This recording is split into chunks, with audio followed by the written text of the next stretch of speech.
Well, I think the most important thing about running a company is to remember all the time what a company is. A company is simply a group of people, and as a leader of people, you have to be a great listener, you have to be a great motivator, you have to be very good at praising and looking for the best in people. People are no different from flowers. If you water flowers, they flourish. If you praise people, they flourish, and that's a critical attribute of a leader. There is a very thin dividing line between success and failure. Most people who set up in business without financial backing, they fail at some times in their lives. And I've only just stayed at the right side of that dividing line. For instance, just after we had a record company, I was fed up flying on other people's airlines. I felt that the experience of flying on other people's airlines was an unpleasant one, and I decided to set up an airline. Our bank went into complete panic attack.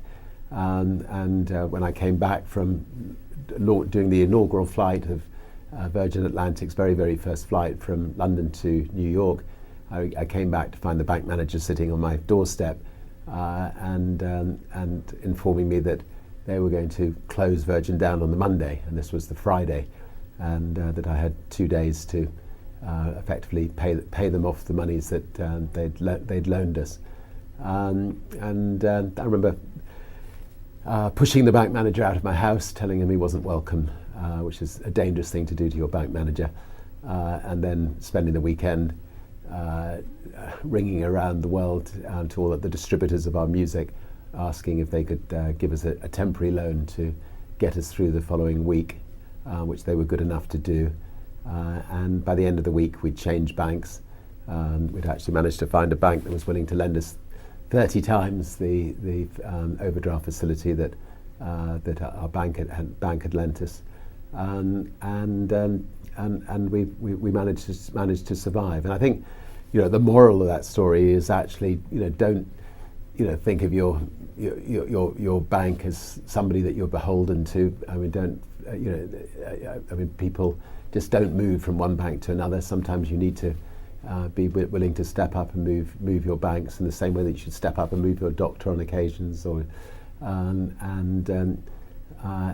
I learned from that lesson. Virgin does work very well without me. I mean, I used myself to build the brand, to build the sort of 300 or 400 companies around the world.